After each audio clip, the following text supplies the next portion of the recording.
বাইম মাছ, বাইম মাছের দো পেঁয়াজা। এই শীতে গরম গরম ভাপোটা ভাতের সাথে বাইম মাছের দো পেঁয়াজা খেতে দারুণ, তাও আবার পাটায় বাটা মশলা দিয়ে হাতে মাখিয়ে আজকে রান্না করেছি বাইম মাছের দো পেঁয়াজা। এর জন্য আমি এখানে নিয়েছি মাঝারি সাইজের 3টা বাইম মাছ। এই বাইম মাছগুলো খুব বেশি একটা বড় ছিল না, মাঝারি সাইজের ছিল। এই বাইম মাছের উপরের কিন্তু চামড়াটা আমি ফেলে দিয়েছি। দেওয়ার পরে খুব ভালোভাবে ধুয়ে আমি পরিষ্কার করে নিয়েছি। আর এই বাইম মাছ কিন্তু আজকে আমি পাটায় বেটে মশলা তৈরি করে তারপরে আজকে রান্না করব হাতে মাখিয়ে। এই হাতে মাখানো বাইম মাছ খেতে কিন্তু দারুণ।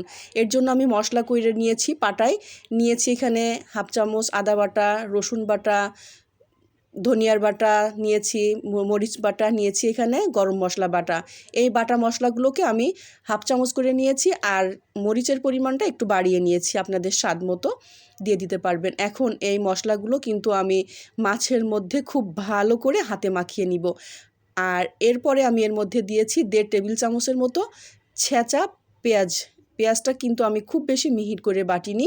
দিয়েছি হাফ চা চামচের মতো হলুদের গুঁড়া, দিয়েছি স্বাদ মতো লবণ দিয়ে এখন এই মশলার সাথে মাছটাকে কিন্তু একটু সময় নিয়ে, মোটামুটি 1 থেকে 1.5 মিনিটের মতো করে সময় নিয়ে মাখাতে হবে। এখন এই মাখাতে মাখাতে এর মধ্যে আমি দিয়ে দিচ্ছি 1 টেবিল চামচের মতো সরিষার তেল। এখানে সরিষার তেল দিয়ে মাখালে অসাধারণ একটা ফ্লেভার আসবে। আর মাখানোটা একটু সময় নিয়ে মাখিয়ে নিতে হবে। খুব ভালোভাবে মাখিয়ে নিচ্ছি, এতে করে দারুণ একটা স্বাদ আসবে আর মাছের মধ্যে সমস্ত মশলাগুলো খুব ভালোভাবে ঢেকে যাবে।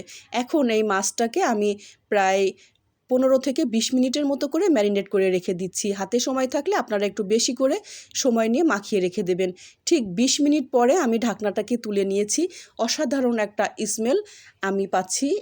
যাই হোক, এই হাতে মাখানো বাইম মাছটা খুব ভালোভাবে কিন্তু মাখিয়ে নিতে হবে। মাখানোর পরে আমি এখন চুলায় তেল দিয়ে দিয়েছি, আর এই গরম গরম ভাতের সাথে এই হাতে মাখানো বাইম মাছ, তাও আবার বাটা মশলায়।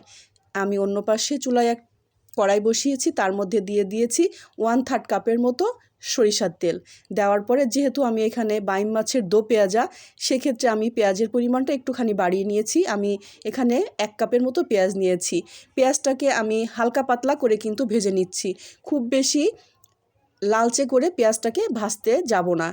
হালকা পাতলা ভাজা হয়ে গেলে এখানে আমি আগে থেকে ম্যারিনেট করা বাইম মাছটাকে দিয়ে দিচ্ছি। চুলার আঁচটা মিডিয়াম করে রেখে কিন্তু মশলার সাথে খুব ভালোভাবে এই বাইম মাছটাকে কষাতে হবে।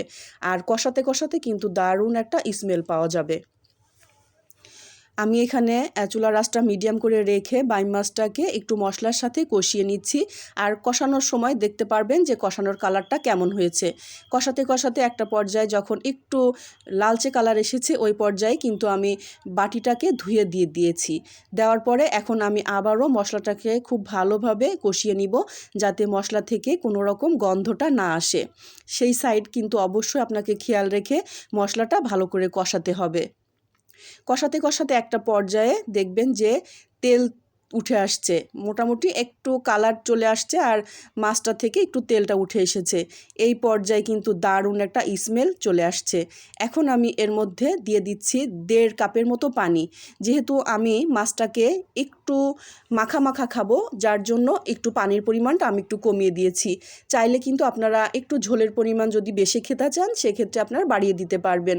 যেহেতু এখানে আমি আজকে বাইম মাছের দো পেঁয়াজা, উপর থেকে 3টার মতো আস্ত কাঁচামরিচ দিয়ে দিচ্ছি শুধুমাত্র স্মেলের জন্য। এখন যখন এই মাছটা থেকে একটা বলক উঠে আসবে, ওই পর্যায়ে কিন্তু আমি ঢাকনা দিয়ে ঢেকে দিচ্ছি প্রায় 3 থেকে 4 মিনিটের মতো করে। 3 থেকে 4 মিনিট পরে ঢাকনাটাকে তুলে নিয়েছি। আমি ঠিক এরকম মাখো মাখো একটা ঝোল খাবো, এর জন্য আমি এইরকম করেই আজকের এই মাছটা রান্না করেছি। এখন একটু ফ্লেভারের জন্য দিয়েছি সামান্য জিরা গুঁড়া। দেওয়ার পরে চুলার আঁচটা কিন্তু বন্ধ করে দিয়েছি।